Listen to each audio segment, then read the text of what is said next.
It's okay. I guess We're we're live. live. Hey, we're live with End Stage. This is the first episode, and we don't know what's going to happen, but it's going to be wild. We got front row tickets to the apocalypse. So we should introduce everybody first. I'll go first if that's cool. My name is Dr. Crystal Heath. I'm the executive director of Our Honor, and I'm a veterinarian. And I'll throw it to Skyjack Morgan. My name is Skyjack Morgan. I am a YouTuber and activist. I try to speak up for animals. I write books too sometimes. Oh, cool. Johnny, can you introduce yourself? Sure. I'm Johnny Lieberman. I am an infectious diseases physician and an animal advocate as well, and also in law school at the moment. Awesome. And Michael? Hi, I am an infectious disease epidemiologist. Background is in healthcare infection prevention. And my connection to animals was wanting to be a zoologist when I was little. Awesome. Wow. So some interesting stuff has happened this week. For you all, what's the most interesting story that has come up? Johnny, have you been following the bird flu news? Do you have? I have. This could be like an ongoing topic. It changes so quickly. Yeah. But one of the things which may tie it all together is, as everyone knows at this time, we have a new Department of Health and Human Services director. Mm-hmm. And I'm not sure which direction this is going to go, but I know many in the animal community think that everything going on now is bad for animals in the administration. I don't view it that way. I think I may hold an outside view. Something I think many are unaware of, just as one example as it relates to animals, is RFK Jr. was an environmental lawyer before his current role, and he actually prosecuted multiple CAFOs, or concentrated animal feeding organizations. He is like many animal advocates, he is aware of the significant harms that these facilities cause, putting animal welfare aside, which is a giant one, harms to the health of the public, harms to the environment, wasteful government spending. It's massive. He's aware of all that, and this ties into bird flu, in my opinion, because there's potential room for change now that we have someone who may not be out there to just protect these organizations, which are likely feeding into the next potential pandemic. Yeah, I mean, there's a lot of potential here. I mean, there's a lot of wasteful spending at the USDA, of course, bailing out these facilities. But at the same time, I know a lot of people working on animal welfare at the USDA, and there's been some job cuts there. And there were a lot of USDA studies done on animal welfare that, that funding is in question right now. So some pluses and some minuses, and of course, RFK famous for drinking raw milk. So there's that. We always have to take the good with the bad. everything seems like a mixed bag, but I agree, Johnny. You can't throw. I mean, as popular as it is lately to throw the baby out with the bathwater. We can't throw the baby out with the bathwater, right? There's some things. I mean, I was watching a story that caught my eye, and I've watched these videos over and over again now, is Boebert and Mace asking the questions in Congress about animal testing, and literally saying they want to define what animal means in the Animal Welfare Act in order to abolish animal testing. I mean, this is a type of language that I've never heard in congressional hearings. So it's hard to take that pill from from that delivery, from who's delivering it. But at the same time, I had to perk up a little bit and think, man, maybe there will be some good things for animals, at least, even if we're all circling the drain. There could be something good for the animals. Yeah, I mean, it's also interesting. Elon Musk, famously is head of Neuralink too, which tests on animals. So while we're seeing these hearings about animal testing, we also have the person who has a large amount of influence over the current administration currently tests on animals. So we'll see how that goes. Michael, do you have any thoughts on the current administration and the way things are going? Yeah, I can't say that I'm feeling very hopeful. I think we're going to see data dry up even further, and that's kind of my arena. So I'm trying to extract as much as I can while it's still there, but then I think it's going to take just ordinary people to really have a sense of what's going on nationally. Do you know anybody, or have you had any of your funding cut because of this situation? No, the grant that I'm working on came from abroad, so that doesn't impact me. Okay, good. Yeah, I'd love to hear from more people who were fired or who had their funding for their studies cut.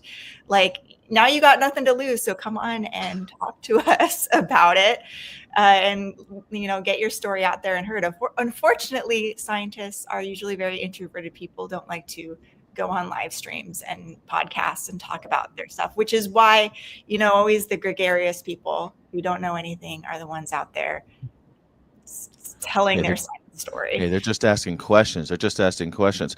The what Michael said is interesting to me because, like, as data dries up, right? And I keep on. It seems these folks who are slashing everything are doing it kind of just completely devoid of any data. They don't care about data. This is a post-data world, it seems. Like they're making these decisions on gut instincts, feelings. I think they're corrupt, so let's destroy this agency. I think the CDC is going to say something we don't like, so let's put a media blackout.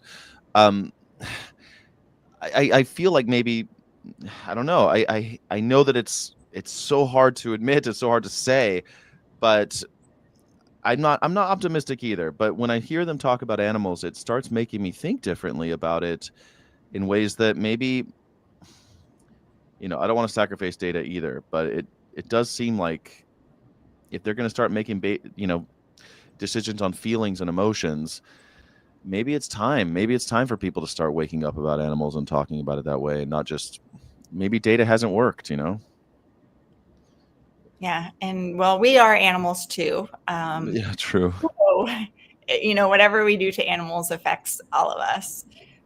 So this interesting story came out about this study, which I had been talking about earlier, where they drew blood from the cow vets at the big bovine vets conference and looked at how many were seropositive for H5N1.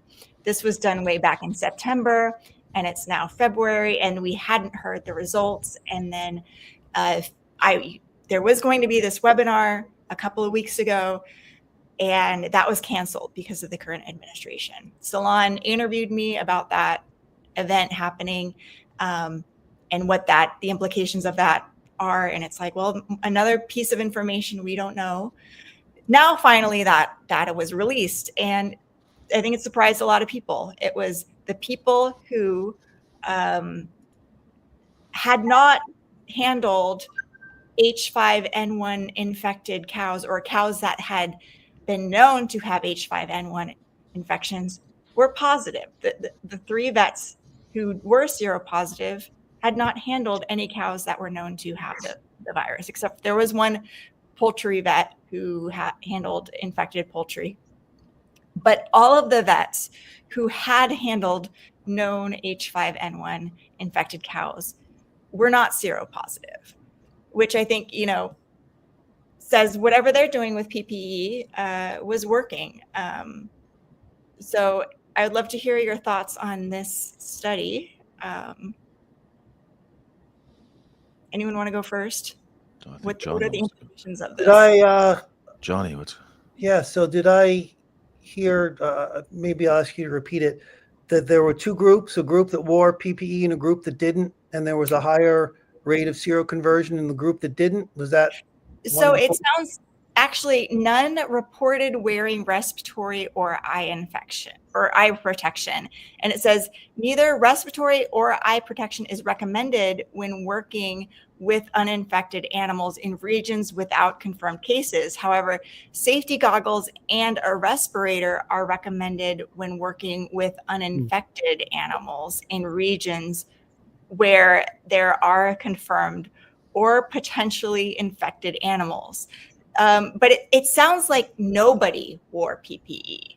Okay. So, all right. Yeah, glad I clarified. So this is, and there's multiple directions we can go on this. In my opinion, I'd certainly be interested to hear what Michael has to say as the epidemiologist. This is not, to me, this is not at all surprising. There was a study very, very similar to this going all the way back to 2009, looking at back with H3N2 was the predominant strain. Of note, I took care of hundreds of patients with H3N2, the swine flu, the pandemic strain during the last two outbreaks. So I can speak to the effects of it despite them not getting publicized nearly as much. The devastating effects of regular old H3N2. I've never seen anyone with H5N1, to my knowledge, but this was pig swine workers for H3N2 before this was looked at kind of retrospectively. There was a seroconversion rate of somewhere between 10 and 20%. And this was, again, without pigs that were even known to be infected. And so the question is, how many of these animals are asymptomatic? It depends on the species. It depends on the strain, and there's just so much we don't know. Experts can opine. We think we know that in poultry, and correct me if I'm wrong, it's almost universally fatal, H5N1, but maybe that's not true. If you don't test enough, you're not going to know. Part of the point is this is not surprising to me. Transmission is likely ongoing that we don't know about.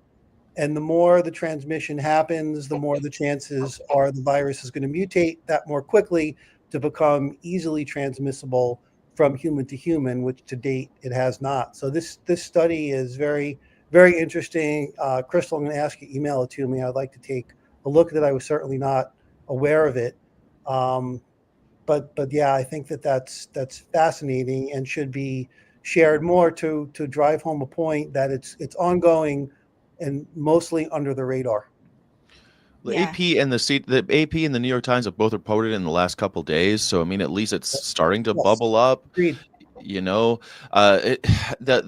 That mortality number, it's like we can't get a decent mortality number. While I'm hearing, like I went to a vet conference with Crystal, and some people are telling me that waterfowl, they get it, they get avian flu and they don't seem to care. They do just fine, and that chicken's 100% fatal. And then, but anecdotally, I've talked with people who have chicken sanctuaries. They get bird flu.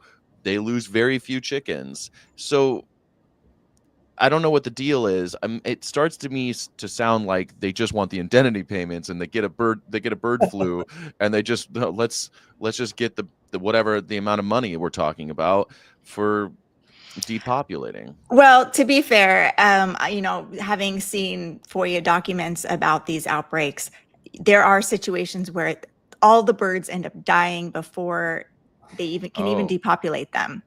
And wow.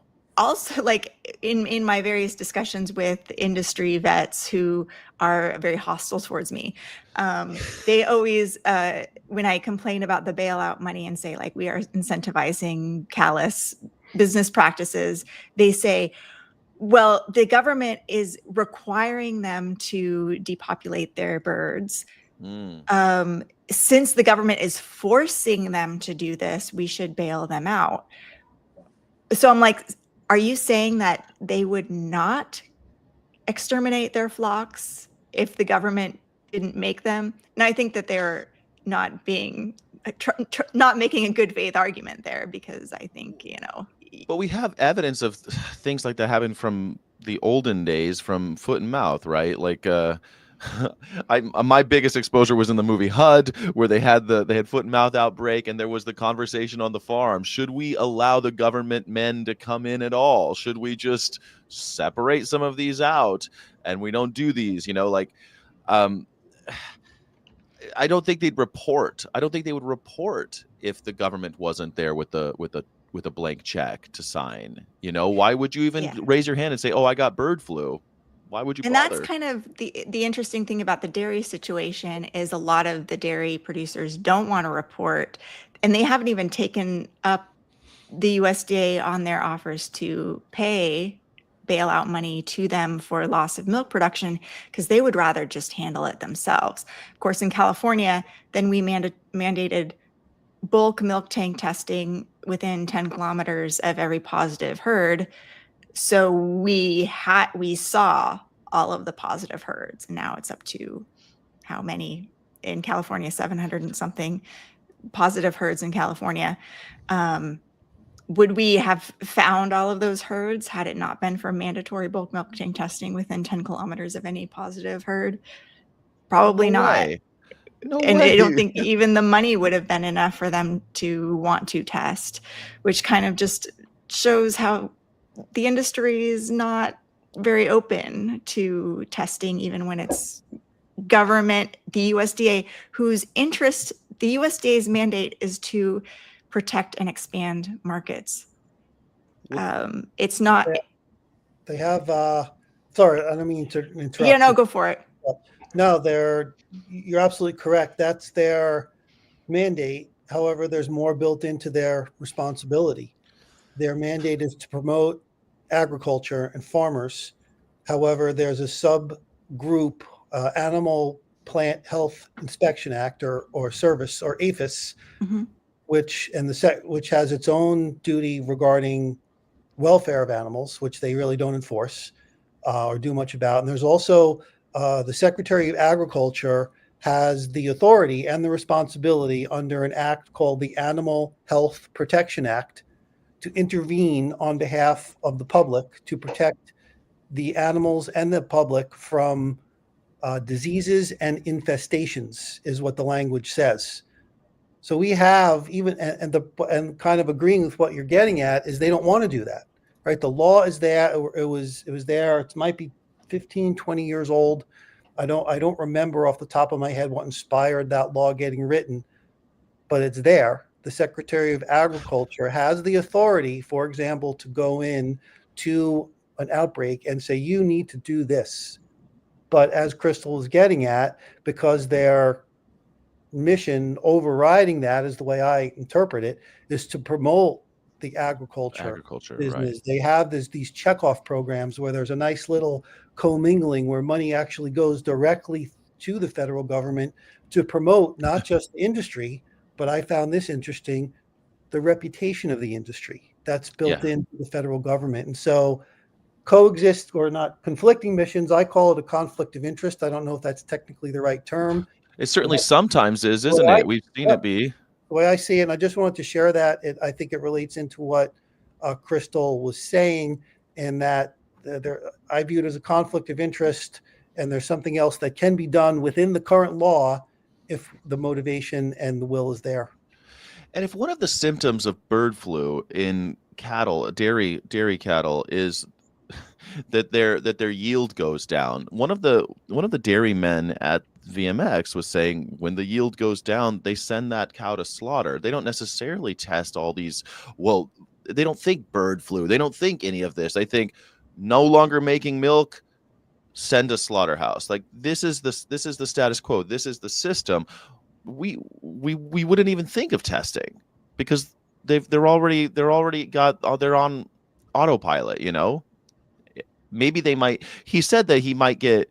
They see these more animals are getting sick or more animals are they would notice, but they were saying they don't even notice half the time because it was unless it's significant. And this guy was from Texas. Unless it's significant, they don't even know if their herd is infected because they wouldn't bother testing unless you're seeing major abortions or yield drops. Yeah, and that's what we saw with this other study done where they fed unpasteurized milk to dairy calves, and they found that the dairy calves got sick, but it wasn't sick to the point that it would be noticeable on a normal, dairy feeding facility. Like you have I don't know if you've ever seen these facilities, but there are thousands of little calves lined up in these calf hutches, and they're fed, and some of them die, and they actually have a pretty high mortality rate normally because it's a very stressful environment. And I've also learned, and I would love more information on this, when I asked on LinkedIn in replying to this study, how many dairy calves are fed unpasteurized milk as standard practice anyway? Like, we know this was a study, but is this a common practice? One person said in Canada, 50% of the places he worked fed unpasteurized milk to their baby calves. And we also know that beef cows are fed poultry litter as a nutritious food item. How many beef cows are H5N1 infected and potentially spreading it? That's what I would love to know. And Michael, I'd love to hear your thoughts on any of this or any other issue. Yeah, I had a question for Michael, actually, because the scary part of these articles is that these vets are walking around not knowing they have it, and I'm just a layman, but doesn't that mean that people are walking around mutating viruses inside their bodies? That's exactly the problem. Um, we can use Spanish flu as a lesson.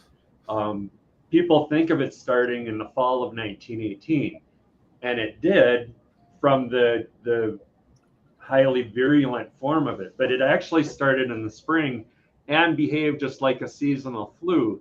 But it was sometime during late spring or the summer that one of those mutations happened to turn it into the deadly beast that it was. And that's my concern now, is with this virus moving into more and more mammalian human populations, the chances of this turning into something with a very high rate of spread and high morbidity and mortality rate is frightening.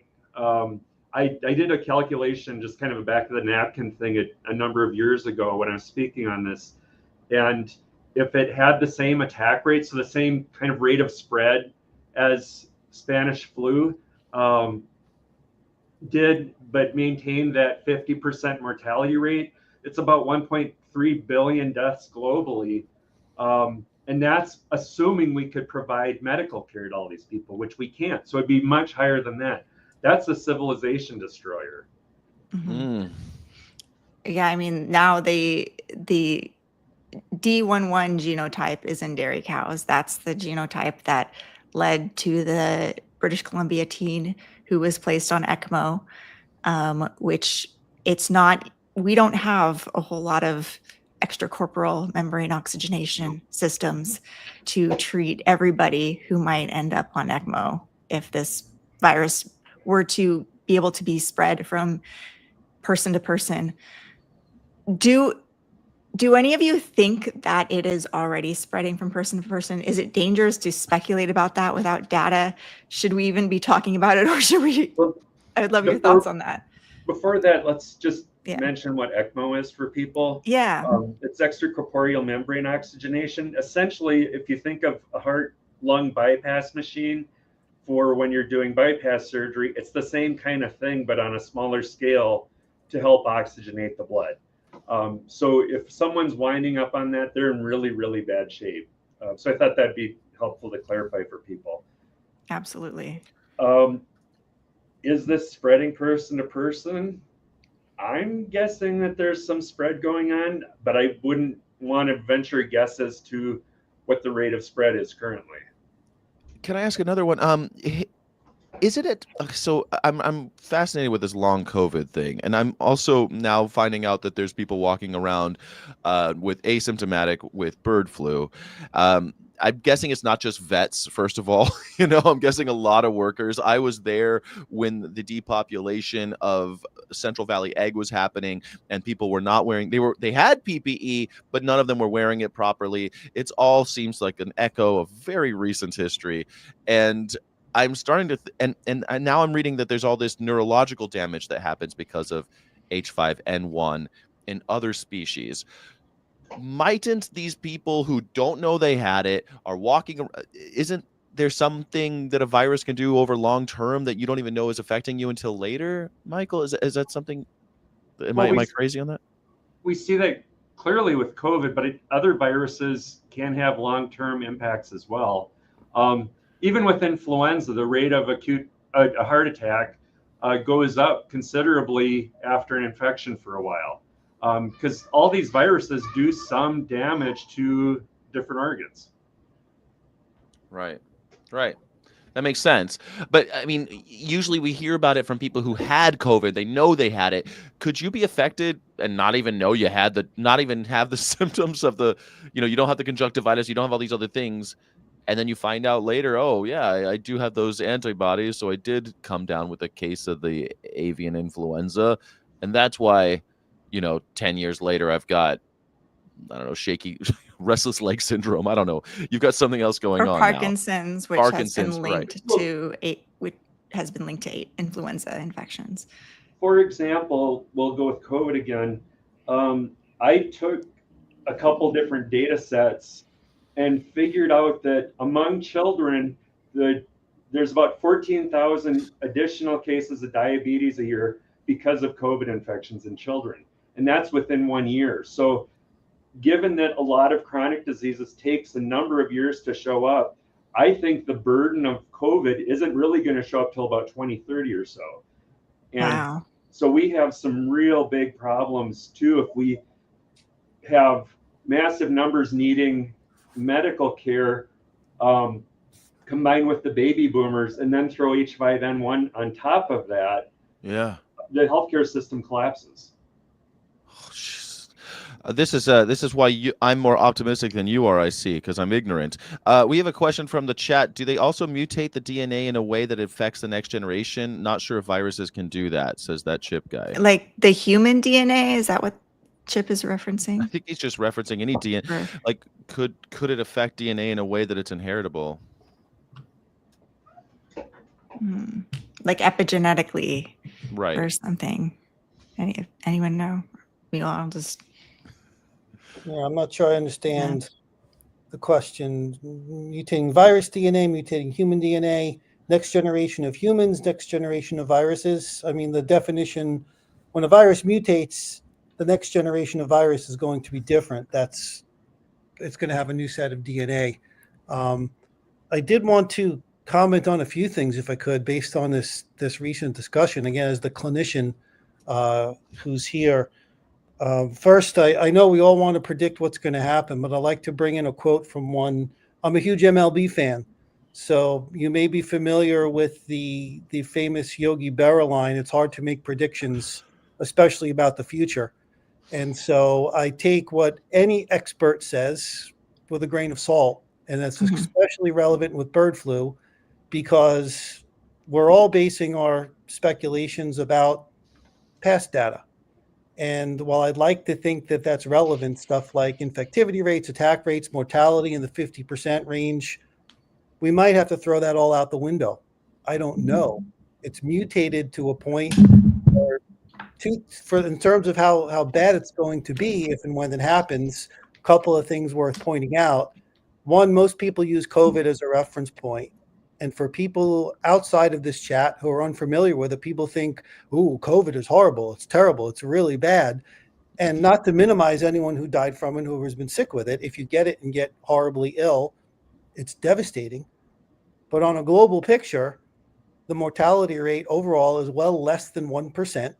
Yeah. And as Michael was kind of saying, estimating, billions of deaths from this with a mortality rate historically of 50%, multiply that number by 50 to 100 to kind of see how much more this would be, how much more severe this would be based on historical data.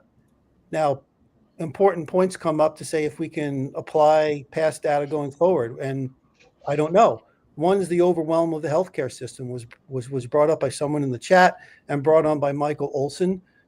COVID with a mortality rate of well under 1%. I can speak to the fact, because I was taking care of those people in the hospital, there was literally no room in ICUs. Yeah. There was no room.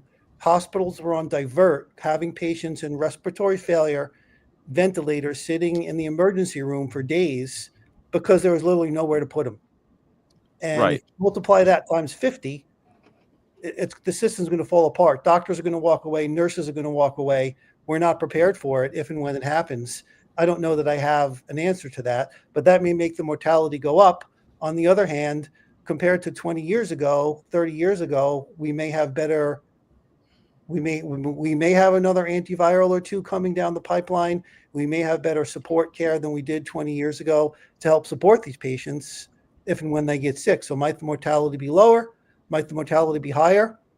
Might it have mutated to what we're seeing now with a very low mortality rate in a limited sample size of 60 something patients, with only one or maybe two having passed with conjunctivitis, as you pointed out? Is this the new bird flu? I don't know. Is it going to be that, or is it going to be respiratory failure and ARDS like we're used to seeing with the prior swine flu and as we're used to seeing with COVID? So I wanted to kind of throw those out there, relating into what everybody else has been saying, kind of my interpretations on some of that. Well, I mean, I think we all remember the idea of flattening the curve, don't we? It was my mother died during COVID because of exactly that. She died of a very minor heart attack. She should have been fine, and but because the hospitals were literally telling people not to come, she passed because of it. It wasn't, and then sorry to hear that. It's horrible. Yeah, it was a very horrible thing for me to happen. She was far too young to go.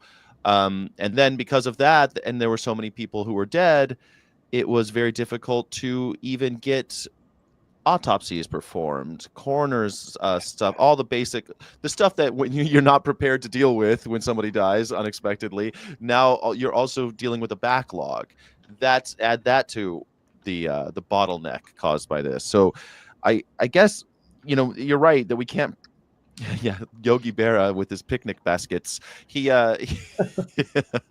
he definitely he had it right. We can't predict the future, but I like conversations like these because they help me temper my fears. What should we be afraid of? And I think that is apt. I mean, we have to be afraid of the healthcare system collapsing, maybe not necessarily dying of bird flu. And we've got a lot of vegans in the chat going, well, I don't eat animals. I don't eat eggs. I don't eat raw milk. That's not going to be the problem. That's not what's going to end up killing you. It's going to be all these other things. It's going to be the other people spreading it. Yeah. Or you get hit by a car and can't go to a hospital because of it. Our hospitals are already overflowing right now with seasonal flu. Like, I get so many messages from so many doctors and nurses who are like, my hospital is overflowing. We don't have enough beds. People are already burning out. Healthcare professionals are already burning out as it is without a new novel H5N1 virus that is spreading between humans. And right now there's accelerated serotyping in a lot of places because of this. So if you test positive for influenza A, but it's not the seasonal flu, then they serotype it. But we haven't heard a lot of new H5N1 infections, surprisingly. And actually, like, I've seen some reports from various people on social media saying, oh, my friend just went to the hospital. They tested positive for H5N1, but they haven't been added to the numbers that I've seen.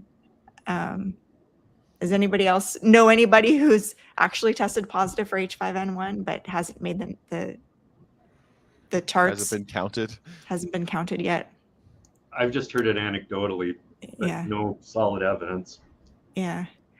And then another thing is that we are always, I see all of these new reports as something new develops with H5N1, like now this new D11 genotype, this new introduction of H5N1 into the dairy herd. We thought it used to be just one point, wild birds introduced it into the dairy herd, and it's just been spreading among the dairy herd since then. Now we know for a fact that there has been a second introduction, and scientists are quoted in all the media reports. We are completely shocked by this. We are completely surprised. It's like, really? Are you surprised? I'm not.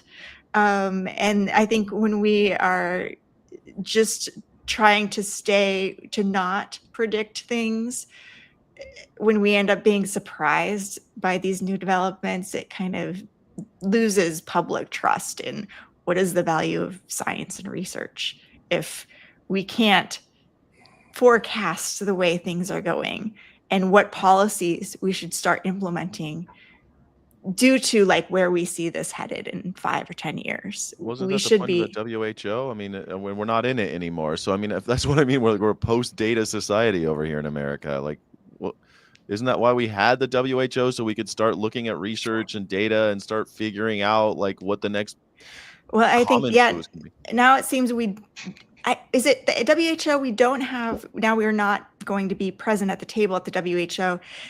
Don't they set like, what are the new seasonal flu vaccines going to include? And so we don't have a say. I mean, I'm sure the other countries are going to be smart about this and make We the might right not even be choices, privy. Like, we might not even have access to those numbers. Like, you know, the Chinese might be reporting numbers that we don't have access to anymore because they don't report them to us. They report them to the WHO, and now we're not going to have access to that data. It seems insane to me. There's lots of countries that aren't great friends with us, but they still give their data to WHO. Now we won't have access. Are we? Man, Chip asked a good question. Are we already developing vaccines against H5N1? Yeah. And there are stockpiles of it. They're not being released. They're being, I believe, I know, correct me if I'm wrong, from what I read, there are stockpiles, especially Finland has them. And we are stockpiling them just in case, but they're not like wildly available yet to people. Yeah, that's a great question. And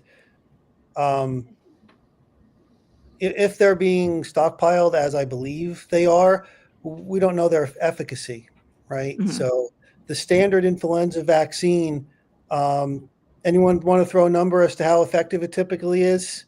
Skyjack, you want to give a guess? I remember it being pretty low. It was lower than 20% last time, right? It's pretty low, isn't Crystal, it? you want to throw a guess out there? 10%.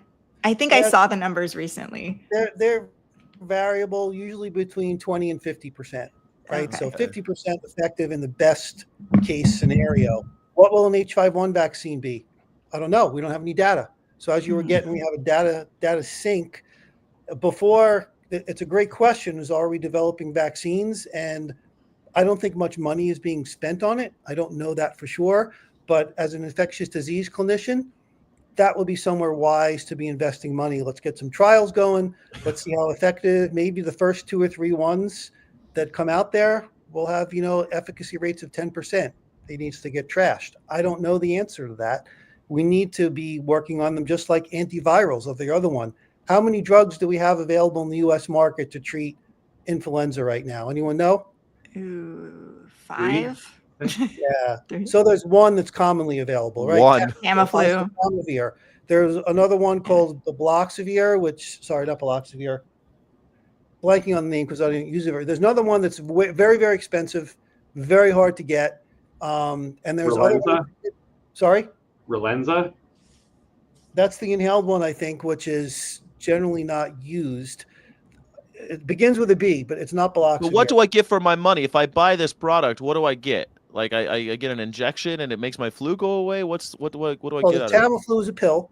Okay. And as of now, it works. It's believed to work on most bird flu, but we don't know, right? Because we've only had 68 cases and they've been mild. So we think it's going to work. It should. Well, one person died. 67 were mild, right? I mean, sure, fair enough. Overall, for that person, it's devastating. Yeah. But in general, it's been a mild infection. So is it going to work now? I don't know. But there's 5 or 6 drugs in the pipeline that have little companies or big companies spending little amounts of money working on them. Again, in my opinion, that would be somewhere where federal funds need to be invested. Here's a chunk of cash. We want to bring this drug to market and have it tested. So in addition to vaccines, antivirals would be another place that, in my opinion, money should be invested, because once it starts, if it does in fact get there, we'll be playing catch up again. So John, just because I'm a very ignorant person, if I take Tamiflu, that's after I've already got the virus living in me, right? That's when I take Tamiflu. Is that right? Or do I take it before? No. So most people get it after they get infected. Okay. There is a potential to give it to prevent an outbreak, right? For example, a nursing home. Right? Oh, okay. So some data out there, nursing home has got 100 people in it in close confinement. They don't all have PPE, nurses, and everyone's walking around. In some scenarios, that's the kind of thing where it's been studied and looked at, especially in a vulnerable population or a neonatal unit, for another example. It's not something that's routinely done. There are circumstances where it has been shown to decrease infection rates, but in general, It's not given prophylactically in those scenarios. It's typically given once you have an infection. And for regular influenza, it's been shown for the sickest of people to reduce death rates. And in the mildest of patients, it's been shown to reduce symptom duration. So it works. I mean, so Correct. It works. that guy up in Canada who got it and landed himself in the ICU, right? Like they must have been giving him Tamiflu. They must have been pumping him full of whatever they had. He didn't just snap out of it. I mean, like, yeah, it's mild for now, but geez, I'm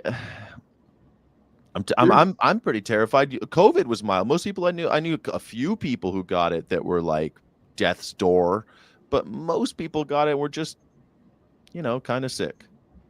So this is still, if it's widespread like COVID, okay, I guess because it's not influenza, right? COVID's not influenza, it's corona. So that we don't have a Rona version of Tamiflu? We do. Oh, There are 2 FDA approved pill forms. ivermectin? Yeah. 2 FDA approved pill forms in the country, as well as 1 IV form, which is given to most people in the hospital based on certain criteria. So we have 2 pill forms available for COVID, coronavirus, and 1 IV that's FDA approved. Okay, so we're not completely caught with our pants down, but it might not matter because of efficacy rates and adoption rates. And so I think the production started at the beginning of the pandemic. It took at least 2 years to get, Paxlovid. You've seen the commercials on TV for it, right? That's one of the 2 of them. The other one is less efficacious, but still works, and it's another potential molnupiravir. And so there are agents available, but it took a while to get there. And if the death rate is 0.5%, okay. But if the death rate is even 10%, and you're trying to play catch up, and the virus mutates, and oseltamivir becomes worthless, we're really not going to have anything to even do for patients other than supportive care.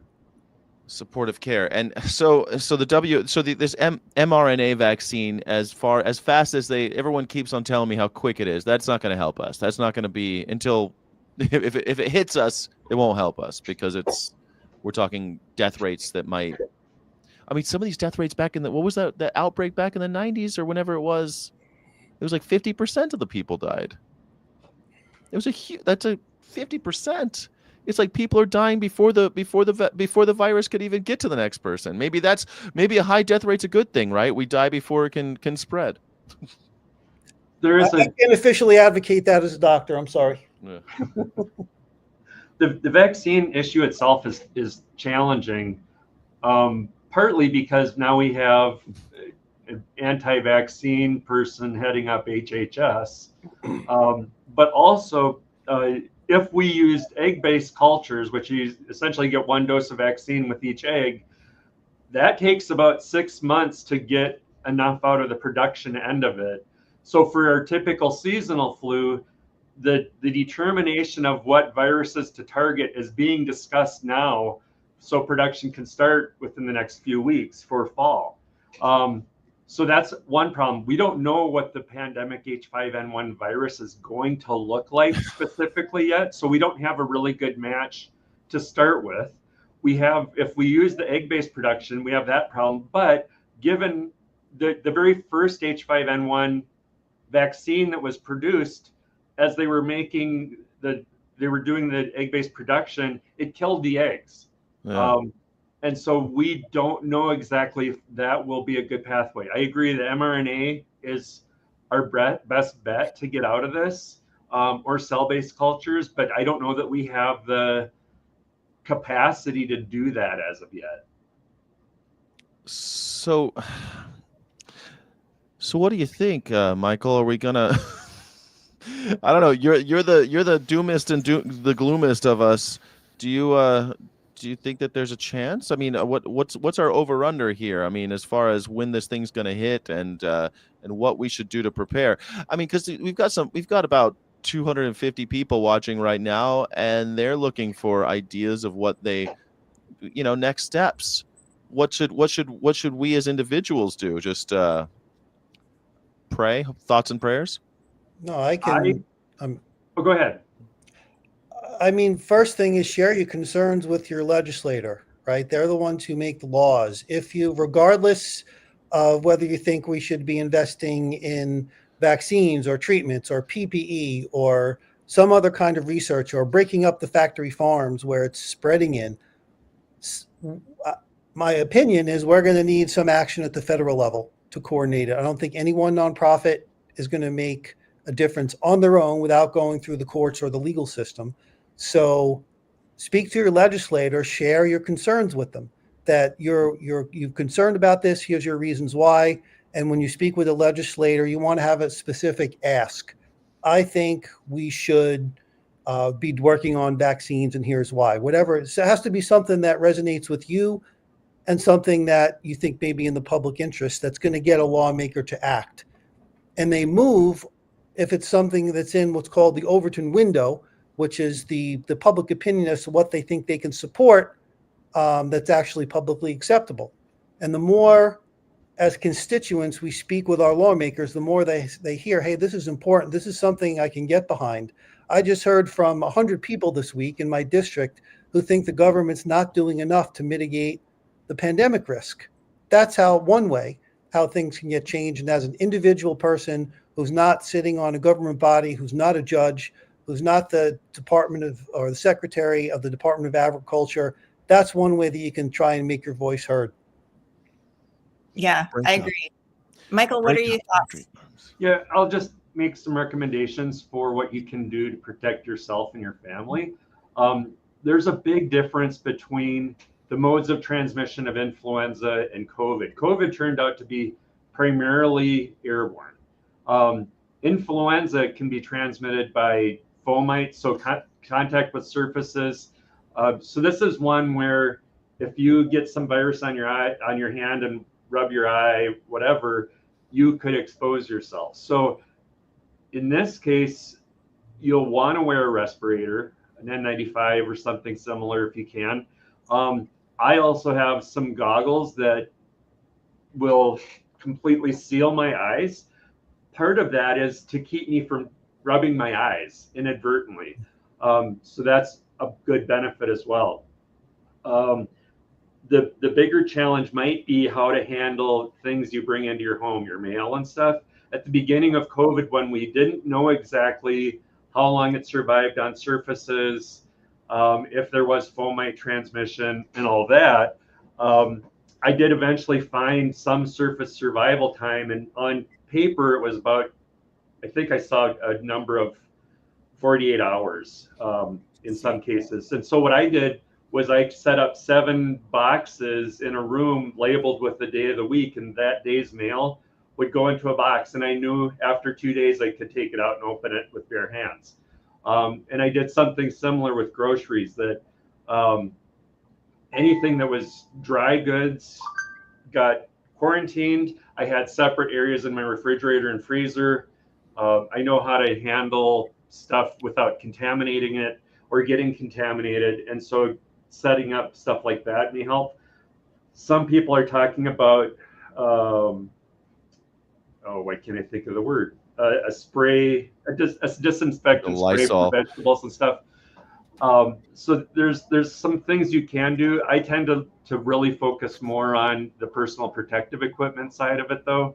But you'll really want to have some respirators in hand. The other thing I'll mention really quick here too is if you are on any medications that aren't just lifestyle medications, but really are important to your health.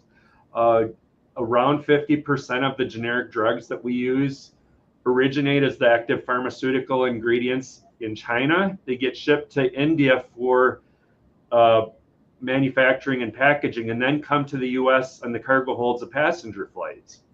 And if you remember, when the first round of SARS hit, there were no flights to Toronto or Southeast Asia. Yeah. So there's a lot of potential breaks in the supply chain. Either those countries could decide we're going to keep this for our own people. So I've advocated trying to get a year's worth of all of your drugs if you can. But Michael, when do I start all this? Like, I'm just trying to remind people to wash their hands at this point. I mean, when am I? When do I start all this quarantining everything? Is this a now thing, or is this a? I wouldn't say now, but if we start seeing sustained human-to-human transmission and severe disease that we know is from H5N1, I mean, right now we're just seeing it as influenza, so who knows what's going on. But I think if this becomes bad, it'll be very apparent pretty quickly. And I would urge wearing respiratory protection in indoor spaces right now. Yeah. Really? It's a I really have been since the start of the pandemic, though. Damn it! All right, I'm buying some H5. What do you call it? In N95s N95. on my Yep. list. I'm gonna get. It's coming back in fashion. You'll also need to shave because you won't get a good seal with a beard. Damn it. Oh wow! This is My why trademark. bros are against masks. I didn't Oh, is realize. that what it is? I feel like. Well, I'm usually not around other people very often. Maybe the 6 foot. Okay, what about the 6 foot thing? Is that still going to be good? Because I still have like a couple buttons that say "Stay away from me," 6 feet. Yeah, Do it. that's based on a really bad study from around 1930 or 1940. I don't remember exactly when, but it's not good science. And the idea at the time was that some things are spread by droplets, other things are airborne. So the stuff in droplets would fall off due to gravity within 6 feet. We know now that there's not really a distinction, that it's along a continuum. There may be a probability that it's more toward larger droplets, but let's take drier climate. I'm in Alaska right now. Super dry air. So when people cough or sneeze, some of the droplets that expel that have virus are going to be small enough that they desiccate before they hit the ground, leaving the virus particles floating. And so it can always be airborne. Okay. All right, N95. But okay, let me ask you this though, because you made me think the bros, Crystal, as she so aptly put, were against wearing masks. So did more men die of COVID? Do we know those numbers? Did more Actually, men die that than would be women? fascinating to know. Because they don't have, because women don't have the facial fuzz. Maybe they got a better seal on their masks and all of that. Well, it seems that the people that were mask averse were also the ones that are vaccine averse. And I had looked at this from a political standpoint. I've got this on my website too, but the rates of deaths in heavily Republican dominant counties versus Democrat, and I've got it stratified in the graphs, but it's the Republican areas that were hit worse by COVID because of that science refusal. All right, so embrace science, wash your hands, N95, and you know what? When it first broke out, I was an essential worker, and I wore goggles too. I wore goggles. I also covered my hair because I just thought of I was trained in food service and food hospitality, so I was in the management level of the foodborne illnesses, and like ServSafe and all of that. So I just thought, man, foodborne illness, it's all viruses. Let's do everything I know about viruses, which are like the big 5, and I just did everything I could. I covered I wore the mask, I put the glasses on, I covered my hair, because I figured I'm just going to do everything we do to stop the virus here. I started wearing a chef's coat. I never wore a chef's coat. Started wearing a chef's coat so I could like take it all off, hang it up, to sanitize it and everything. At the beginning of COVID, until we knew the modes of transmission, if I needed to go into a store or anything, I came home, threw my clothes in the washing machine, and took a shower. Because if there was a fomite component to it, I didn't want to deal with it. Yeah. All right. So, but you didn't answer that last question. The over under here. When is this? When do you think it's all going to break down? When am I going to really?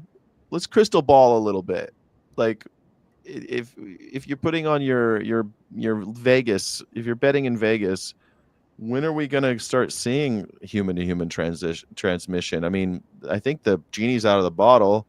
How long you think? I can answer this the same way I answer how far along I am in a project. I can say I'm closer to being completed than I ever have been in the past. So there's really no way to project when this could happen. We know it will. We could get lucky and this could mutate into something that's just a relatively mild seasonal flu. I don't think that's going to be the case, but it's really very impossible to predict that at all. All right. So we don't even know if we're thinking this year, though, right? Well, I will say that the odds of it keep climbing rapidly. I think that's a All right. safe bet. As it Okay. affects more animals and more mammals, and each time it develops the ability to mutate, right? And it affects a new herd of dairy cows, or Yep. jump Or all these species. cats. People love kitty cats. People put their faces in kitty cat faces all the time, and all these cats are dying of it. I mean, I think we're going to start catching it off of cats. I know the Well, vets are. with the cats die relatively quickly, so they don't spread it to a whole lot of people. But that one study that was that table that was published by the CDC and then taken down, that the New York Times and other outlets got their hands on, kind of showed maybe there's the possibility of cats spreading it to people. But it seemed the people in the household didn't get tested, so that we couldn't really directly determine that. But there were people with symptoms after the cats got symptoms, and before the cats got symptoms, there was another person who got symptoms who was a dairy worker. So that is concerning. I mean, One if of I my could catch it from a pig, slides Right. from That might- one of my slides from when I spoke on pandemics, I talk about misinformation, and this is 20 years ago. I put this one in the deck, and I talked about how with the internet, is that going to make things worse than it was with Spanish flu? Back at that time, people were saying that the flu is being spread in Bayer aspirin as a German bioweapon. One of the more interesting, pertinent to this discussion, though, is in Phoenix, Arizona, a rumor got started that dogs were spreading Spanish flu, and people started killing their neighbors' dogs. Oh. And so we really have to do something about all this misinformation that's getting spread so easily on the internet. Yeah. Yeah. Good luck. I mean, you know who owns Twitter now, right? Yeah. I mean, I think that's another genie out of the bottle there, Michael. I think the misinformation thing is, I mean, I think we're screwed when it comes to that. I mean, I really do think people are going to start killing cats and dogs. I think that is, as soon as this thing, if it really is up to 10% mortality in humans, what do you think people are going to do with the family dog when they got their kids sitting there? Well, I mean, some people love their animals more than the other humans. So I guess it depends on how you liked. Some people, we all know that dogs and cats are some of the most mistreated animals on planet Earth. Absolutely And people lock them in garages or out on chains. And you think those dogs are going to make it if they think they're going to affect their kids? I mean, shit, my dad put a dog to sleep because the dog snapped at him once because he was afraid that the dog was going to snap. I was a toddler. I remember that dog. Dog didn't come home one day because of it, and just because of the off chance that the dog could be aggressive towards a child. So that's aggression. Imagine the invisible killer, the virus. I'm terrified about what that means for companion animals. I think you liberals, you're always so scared all the time. Yeah, right. 50% of American households have a dog now. It's the highest it's ever been, and shelters are still overflowing. Yeah. So I mean, this Except doesn't. that one city in Ohio.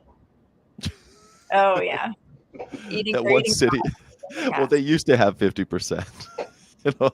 Springfield, Ohio used to have a 50% pet rate. Yeah. I don't know. WS, we're very concerned about picking up fomites and bringing them home and our cats getting sick. How concerned should we be about quarantining outside work clothing when getting home to protect our cats? I'm a big fan of taking off your shoes before getting in the house. Michael, I'd love to hear your thoughts on this. I agree with the shoes. Not so hard.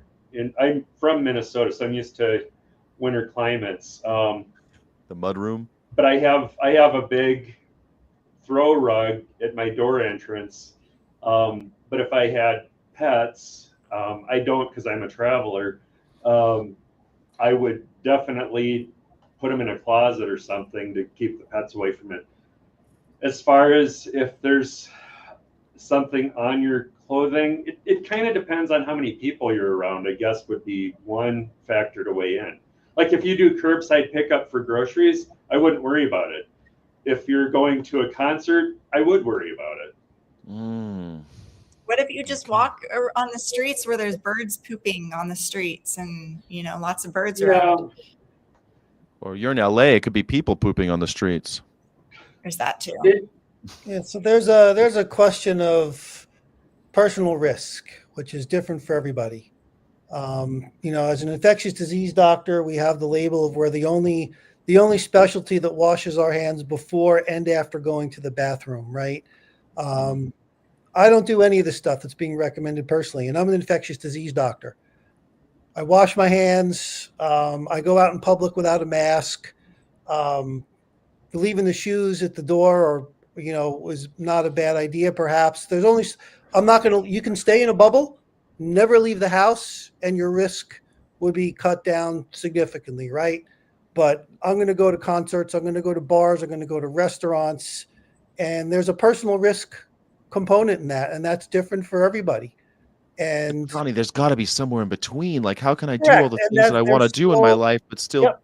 So again, it's the risk, as we discussed right now.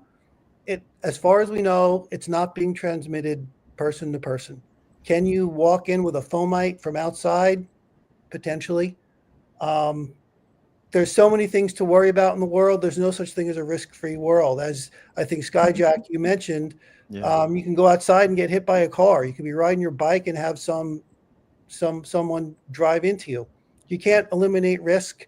Everyone needs to decide what they're comfortable with and the steps that they're willing to take. I've gotten my COVID vaccine and gotten my boosters. I'm willing to accept the risk of one of those extremely lowly probable adverse outcomes to prevent the risk of having a severe outcome from COVID.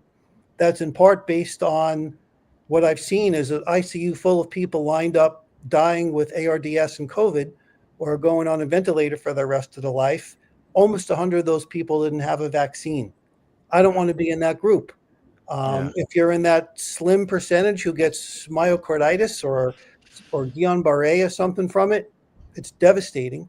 That's a personal decision. You, as a healthcare provider and as a public facility, it's our job to inform you of the risks based on the data and the knowledge and personal decisions about keeping your mail, not opening your mail for a week. Are you going to hose everything down and going through a bio shower when you come into your apartment after you go outside? That's a personal decision. I don't do it. I wouldn't recommend it to anybody.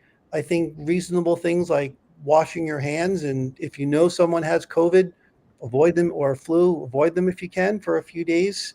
But there's a lot of personal risk and what you're comfortable with in terms of personal everyday decisions. Yeah, but Jesus, Johnny, this is like telling people to look both ways before they cross the street. You know what I'm saying? I mean, I've been telling, like I said, I worked in hospitality for most of my hospitality management. A huge part of my job was reminding people to wash their hands. I was embarrassed by how many people got COVID because I knew they weren't washing their hands. You know they weren't. And now today I go to a public restroom and there's dudes walking out, not washing their hands, walking right while I'm at an airport, for God's sake, and I'm washing my hands, and people just walking out, not washing. And it's like, the bar is so low. I know, I get what you mean. Like, okay, I don't want to go through like the like the desanitation. Have a couple of people at your house with the super high pressure hoses, right? Right, yeah, exactly. And hose down every time you walk in. Yeah, I don't want to do that. Right. But Christ, I just want people to wash their hands at this point, and I would like to know, like, if it really hits the fan, like we're talking about, I'm going Michael's way. I'm taking shoes off. I go to right now when you go to farms and sanctuaries and farms, they have little sponge things that you wipe your feet on so you don't bring virus into the farm. Little Or plastic boot leg covers, which I've seen that a lot. Yeah, I mean, they're afraid. They're they're pretty scared of it. So I mean, they don't want all their flocks dying. I mean, so if I had cats at the house, I might do the same thing. Get one of those little mats with the soap in it. What are those called, Crystal? You know, don't you? And then Those like little... have people walk their soapy feet throughout your house. No, I don't know. I'd wipe off if I had cats. Okay. Like, because that was the question, right? You got cats, and the cats are susceptible. We don't have human to human yet. The cats are susceptible. They die. At first, it was 67% if they got it. Where mortality rate was 67%. Now it's closer to 82 or something like that, Crystal. That last thing we saw. 89.6% mortality. 89.6% of cats are dying when they get this thing. You got a cat at your house. I don't know. I might take a couple extra precautions. Crystal, how many cats have been infected so far with H5N1? Oh, a couple dozen. I don't know the exact number, unfortunately. It's a couple dozen. Okay. Last I saw was 2. So I'm outdated. Okay. Yeah. At least 5 got sick and died from drinking raw commercial milk. So yeah, there's some high number. And then that one died from the turkey, the raw turkey. We have no idea how many of these feral cats on farms. In the Central Valley, there's cats everywhere, just wild. Yeah. Like, so I don't want to keep you all too long. So if you want to sign off, great. If you want to keep going, great. Can I ask Michael one more question before Crystal, I need to get off. Skyjack, Crystal, thank you so much. Thank you so much, Johnny. It was educational, man. But I'm happy to get on here again if we have follow-up on this or anything animal One Health related like this. For sure. Thank you, Johnny. So yeah, thank you. Very good. Thank you. Thank you. Michael, Johnny, before you go, can anyone follow you anywhere? Can anyone follow you on socials or anything? Can you plug anything? I have a LinkedIn page. That would be what someone could check out. I've got stuff published on there similar to what we've been talking about. Happy to interact with other people and exchange ideas. I'll hit you up on LinkedIn for sure, Johnny. Thank you so much, man. It's a pleasure meeting you. Thank you. Michael, can I ask you a question real fast? Because I saw Chip asked a question about mortality rates, and it's something that I kind of like made a little joke about mortality rates being so high that maybe it won't be dangerous because it kills people before it hops.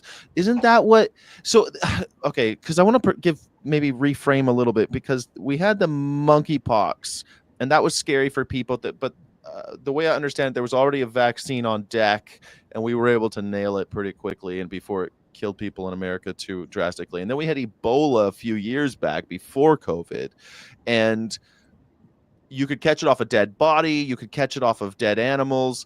It was highly contagious, but my understanding is that it killed people so fast, like they couldn't even get on an airplane to take it over here. Only like 1 or 2 people died in America, right?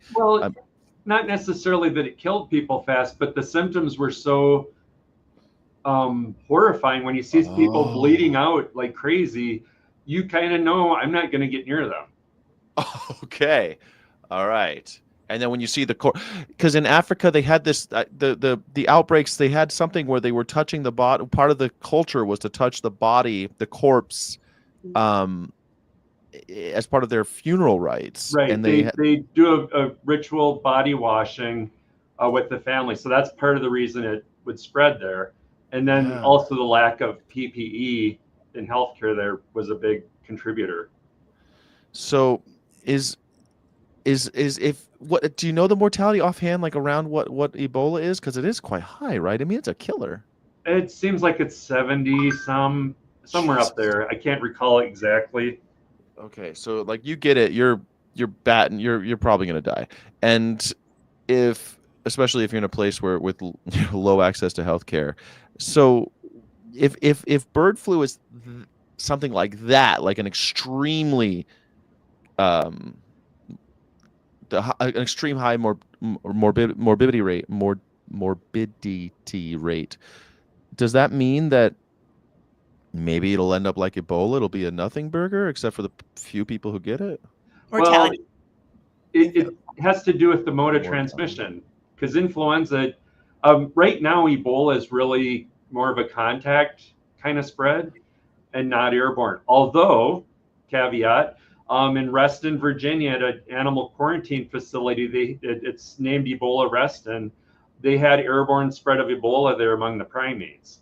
So that virus could mutate into an airborne disease, which would be horrifying.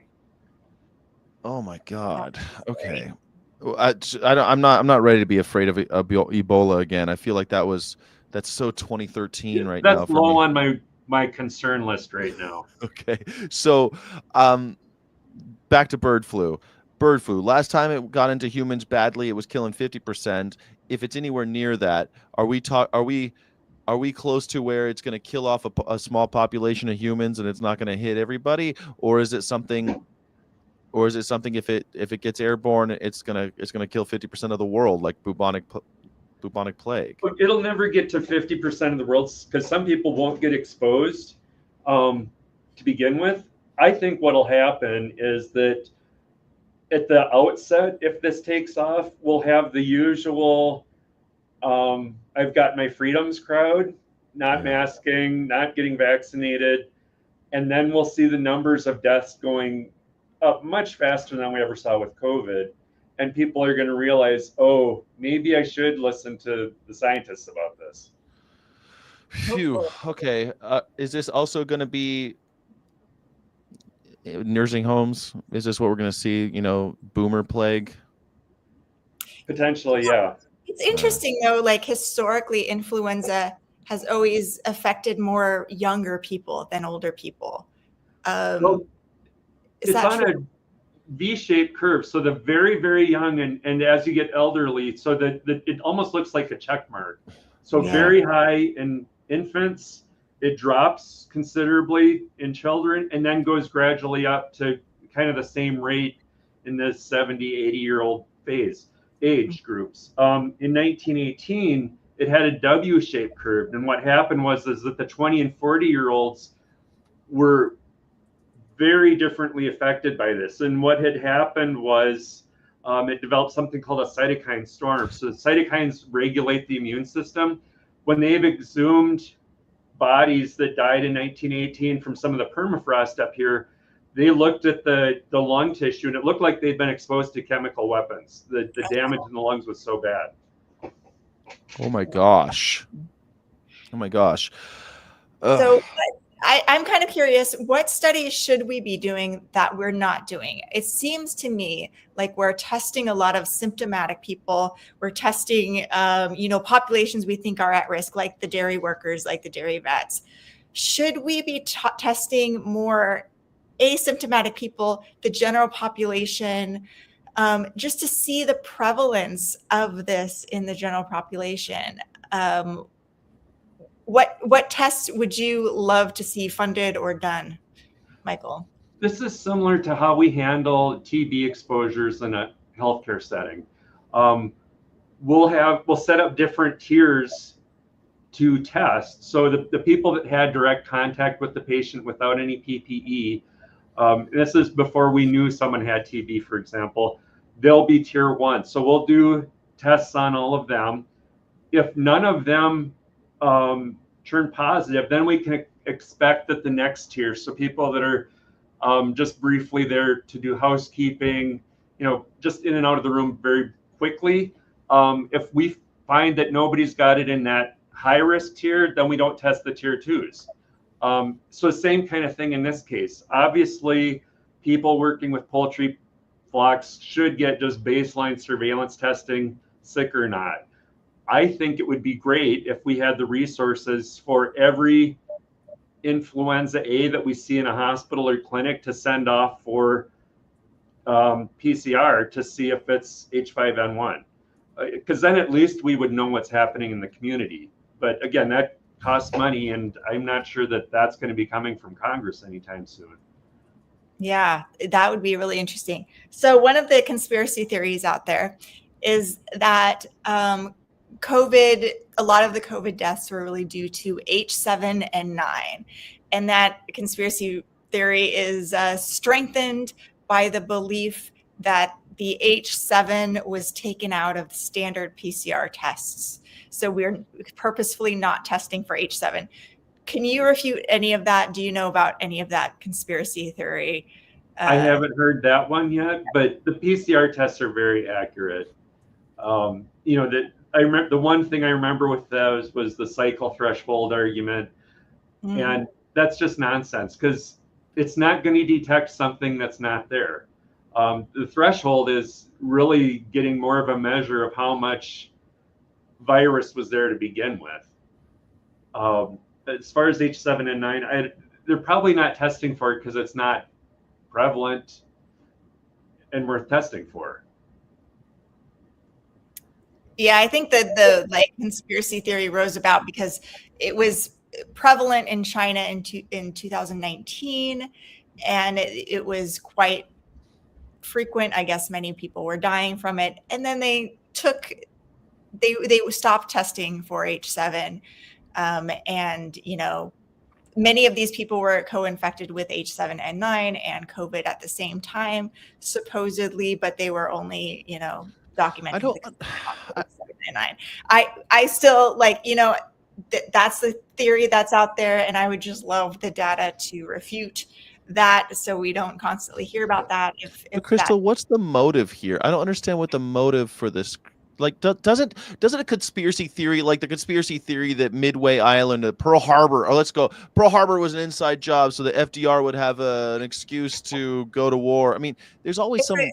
it's covering up a scientist's misconduct, and there's a Oh, lot of protection around gain of function research because a lot of scientists think this is necessary research. Anything, and the lab leak theory that the virus escaped the lab, and so we need to cover up this so that to protect our very important gain of function research work. So that's kind of the conspiracy theory, and it's like Fauci covered it all up, too, which we love to have a villain like that. So that's sort of the origin. And then well, I mean, the cover-up's always worse than the crime, but it seems like this is a pretty big one. I mean, geez, geez Louise, we're talking about the entire world's in on it at this point, right? We're all, I don't know, that seems, but the lack of transparency makes these sort of yeah, conspiracy theories flourish. yeah. There's the argument that the Moderna COVID vaccine is really an H7N9 vaccine. How do you refute that? Do we have the data to say, like, no, it actually is a COVID vaccine? Could an amateur scientist or epidemiologist or somebody, could an amateur actually just get their hands on a dose and look at it and under a microscope and figure it out? I mean, it's something that you could see. Not an amateur. What I do when Or an independent person. Yeah, it would be very hard to do without some lab equipment. What I do when people try to throw me something that they think is true, I'm like, well, provide me the evidence for that. And sure enough, it's always something from BitChute or Rumble or somewhere like that that isn't good place for real science to begin with. If they do happen to find something that they think is a study, I could go through and write a rebuttal for it. Because a lot of stuff that gets published is poorly designed, but a lot of people think that if they can just read a study and look up some of the words in it, they understand the study. Well, no, you need to understand some of the statistics and the methodology portions to know if there's any validity to it. Some will have super small sample sizes of 8 or 10. Well, that doesn't really tell you anything. Yeah. Or the design, if it's a case control versus observational. So there's a whole bunch of things to look at to debunk some of this stuff without even having to dig into the science side of it, just from a methodology standpoint. Yeah, I mean, it's a lot of government letters saying Fauci, or even government, with unofficial government letterhead and everything from Congress people saying Fauci entered the Wuhan lab with the CIA and did not log in or anything. So presumably going behind the scenes to discuss things and make the investigation appear a certain way, that sort of thing. And the fact that there were so many COVID deaths supposedly in New York around June of 2020, and when it was like the positive rates of COVID deaths, the rates of COVID deaths compared to the number of positive tests, it was like 50% of people died. But I'd argue that that's only because we weren't testing a lot of people during that Correct. time. We were only testing the sickest people who are in the hospital because we didn't have access to tests. Exactly. But, you know, they pick all of these little pieces of data to tell a story. Yes, they are all official looking good data, but the conclusions from each of those pieces could go either direction. And when you line it up and tell a narrative, you can make a very compelling case using pretty legitimate looking data. But I think we always have to stay open-minded about all of these things.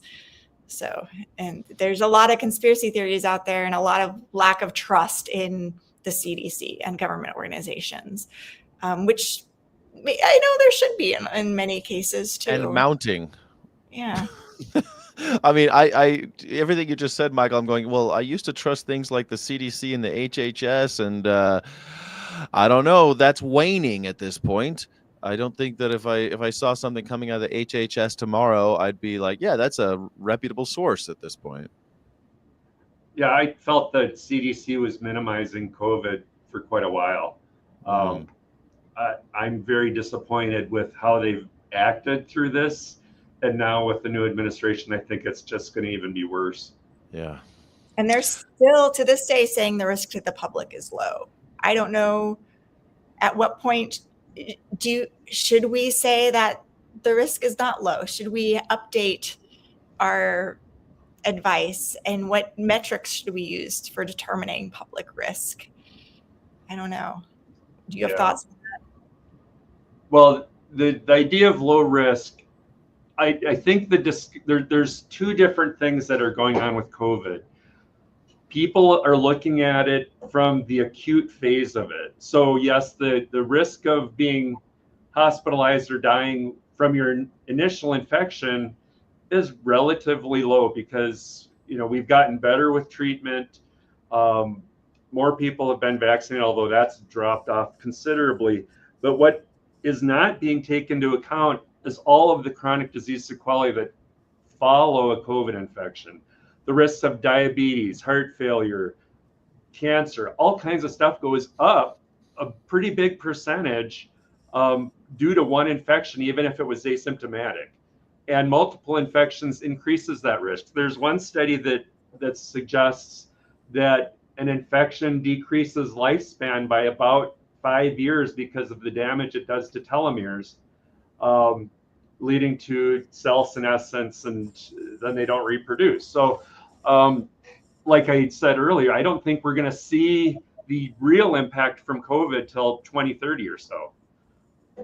Yeah. How will it manifest itself in 2030? What are we going to see? Chronic disease rates going through the roof.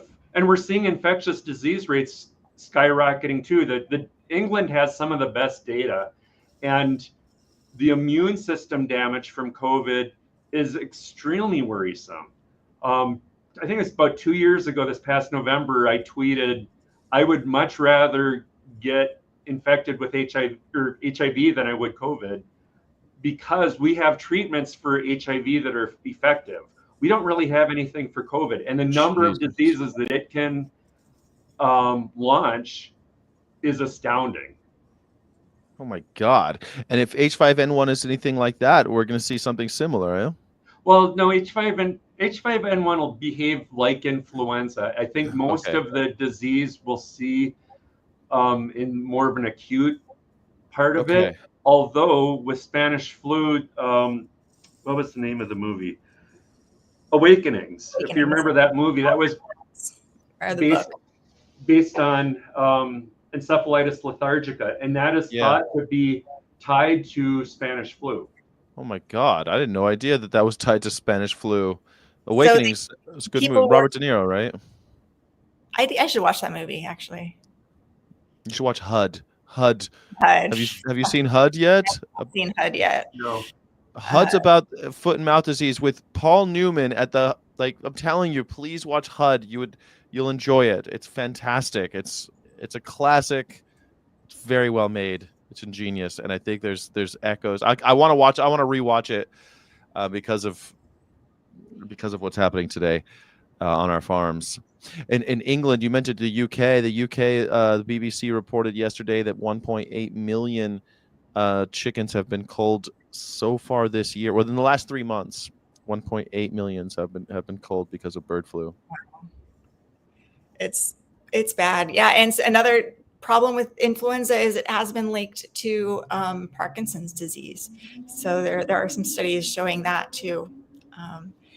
And I'm just looking at the numbers right now, and it says there have been 159 million birds affected by avian influenza since the start of this outbreak in 2022.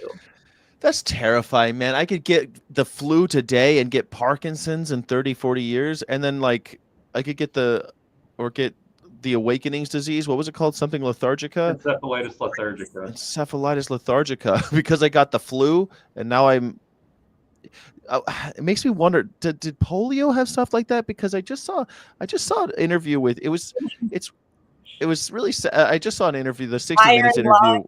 Paralysis. Yes, there's things like that. Well, did they get it later? Because like the reason why because I think of polio, we would talk about children getting it, the V-shaped graph and everything. Polio seems to be, and polio affected Mitch McConnell had polio.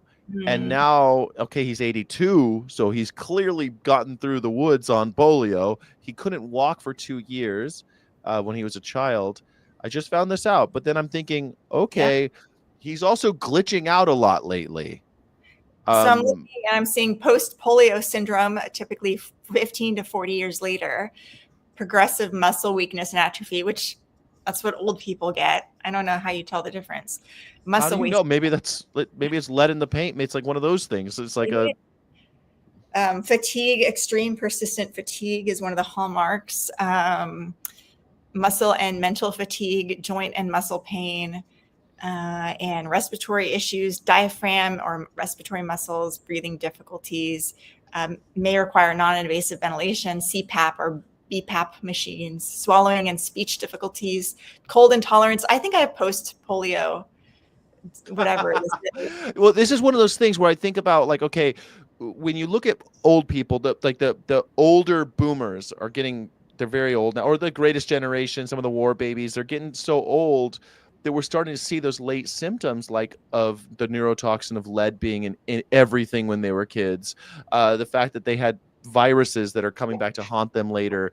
I feel like today my lead is now plastic. I've got plastic in my body and all over my atmosphere. So I'm probably going to see that towards the end of my life.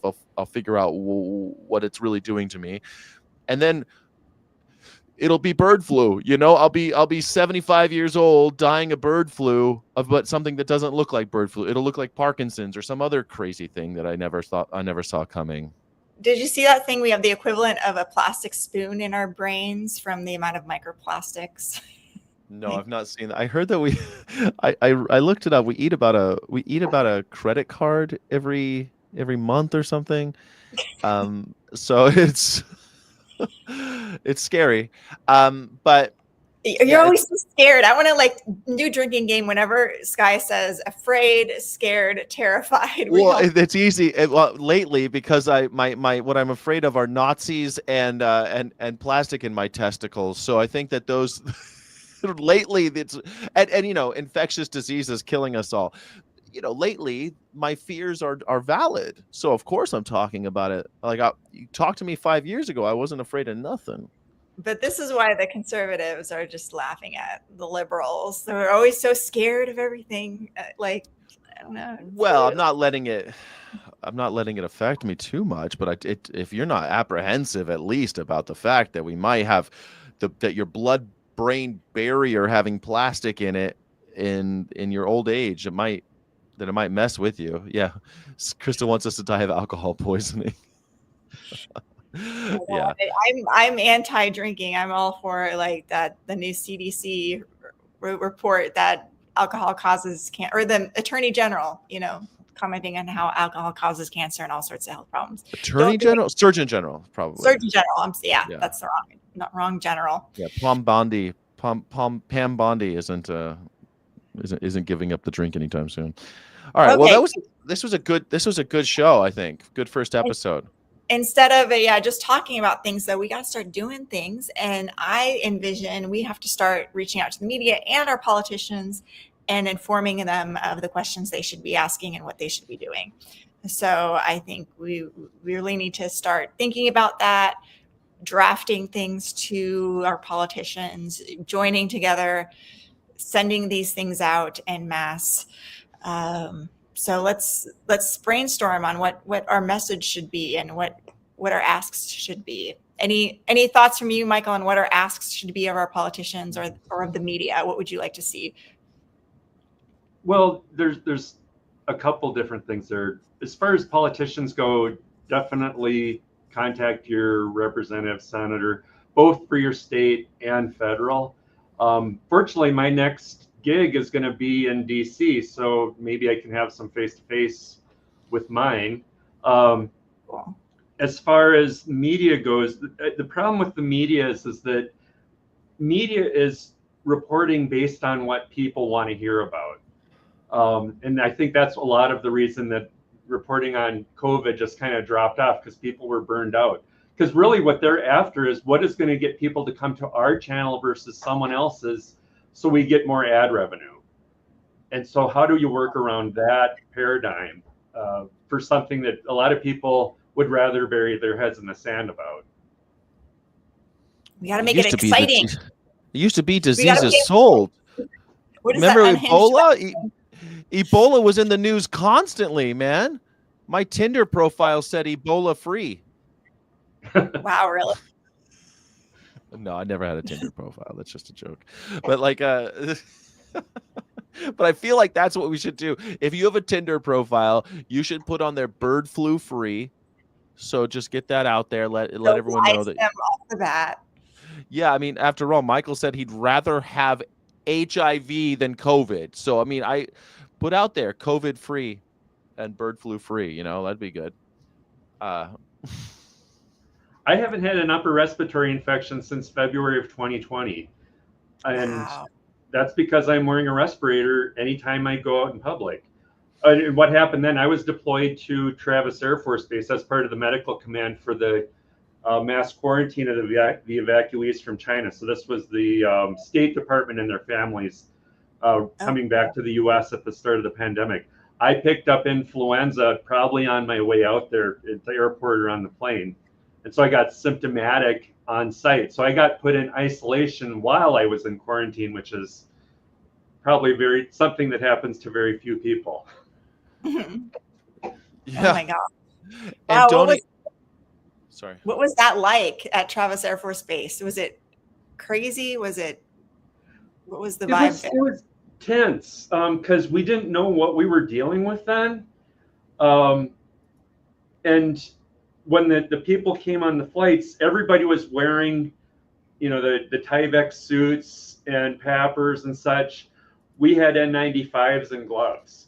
And, we were doing our best with what we were provided, but we just didn't know what was coming. I was probably one of the first people to get a COVID test because the symptoms of flu, and since I was in an environment that may have had me exposed. So it was the ones that went way back and scraped practically the back of your skull.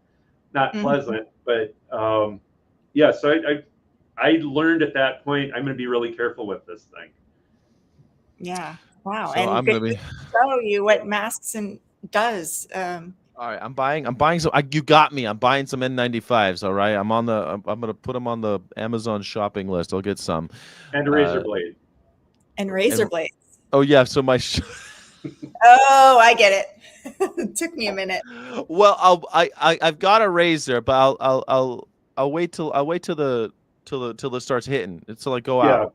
Yeah. Then I'll shave. I mean, let's face it. I don't know. I gotta. It's hard. It's hard. The other thing I would urge. Everyone laughs at me when I don't wear a beard. Just think about what would happen if we had a massive spread of this in the country simultaneously.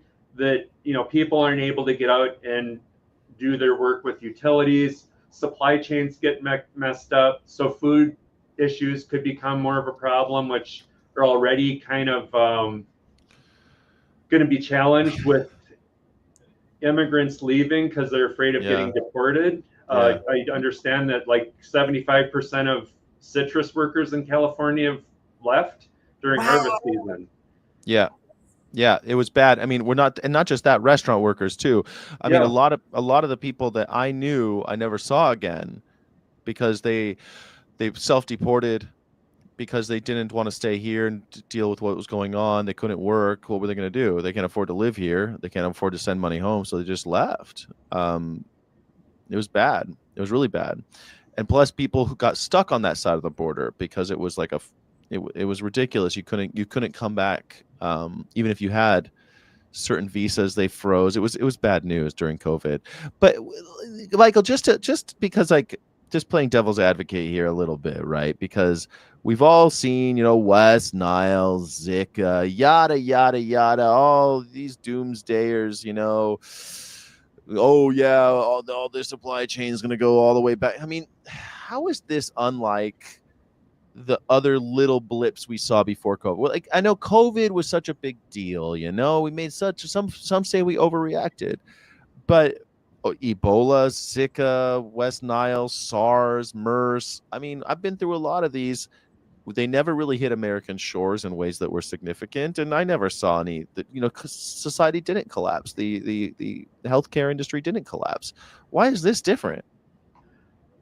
This one can affect people so quickly and spread through the population.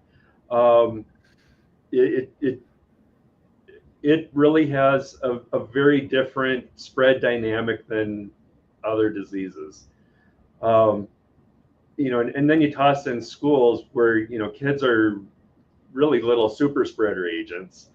And you can even see with COVID that schools were a major source of community transmission. So our reluctance to do mitigation measures combined with a highly transmissible and potentially very lethal disease is really bad. There was an article written by Deborah McKenzie in the New Scientist a number of years ago. I think it's titled something along the lines of, will the next pandemic be the end of civilization? That's not exactly it, but something along those lines. But she talks about how, because we're using just-in-time delivery and how so much is interconnected from the energy side, that all of this stuff, we really have a house of cards society. We can prevent a few collapses, but hit a few key things, the whole thing comes crashing down.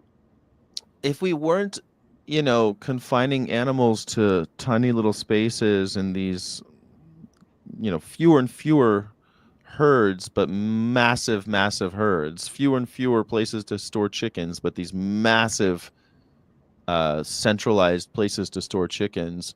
If we weren't doing this, would we be in this trouble? Possibly. I don't know if there's a good answer to that one. You probably know more about this than I do, Crystal. Yeah, I mean, there's always going to be diseases. I think when you have a bunch of highly stressed animals who are genetically similar, packed in close proximity with each other, and human workers, you kind of create the perfect environment for influenza viruses of pandemic potential. And that's not even an animal rights argument. Many researchers have talked about this, and there are many articles written about this. So would we still have, even without modern intensive animal agriculture, would we still have a disease of pandemic potential? Yes. I mean, we had the Black Plague when we didn't have modern factory farms back then. But we did have, dense populations of people next to rats and other living with rats who had fleas, right? I mean, we didn't have modern sanitation back then. We didn't really people living with rats in their homes. I mean, it was yeah. And I'm sorry to keep you, Sky, but you need to go. It is Valentine's Day, so I don't want to keep you all too long. You're right. And for Valentine's Day, I'm giving Karina an N95 mask because Michael told me I need to get them ASAP. I'm getting them. And I'm also getting sterilized, Michael, because you said children are going to spread them. Yay. No, just joking about that part. All right, but N95 is on my list. I can't order sterilization on. I can't order saltpeter on Peter. on Amazon. right. 2-day delivery on saltpeter. All right, thanks everybody. This is a great live stream, and I'll see y'all next week. Thank you all for coming. Take care. All right, bye everybody. Until next time.